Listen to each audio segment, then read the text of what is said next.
திருவண்ணாமலை மாவட்டம் திரும்பனங்காடு அருள்மிகு தாளபுரீஸ்வரர் திருக்கோவில் சுந்தரரால் பாடல் பெற்ற ஸ்தலம்.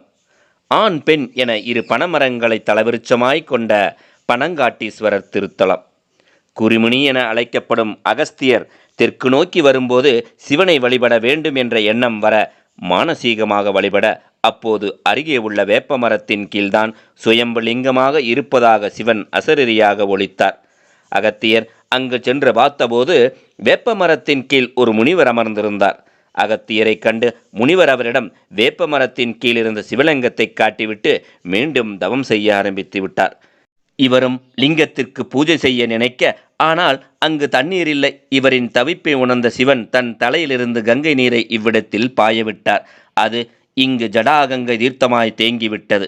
அந்த தீர்த்தத்தை எடுத்து வந்து அபிஷேகம் செய்தார். பின்பு சிவனுக்கு படைக்க பழங்கள் எதுவும் இல்லாததால் அருகில் இருந்த பனமரத்திலிருந்து பனம்பழங்களை உதிரச் செய்து ஈசனுக்கு படைத்து வணங்கி மகிழ்ந்தார். அகத்தியரின் பூஜையை கண்டு மகிழ்ந்த ஈசன் அவருக்கு காட்சி தந்து அருள் புரிந்தார்.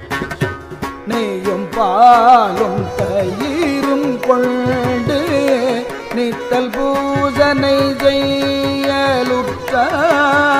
கையிலொன்றும் காணமில்லை கழலடி தொழுத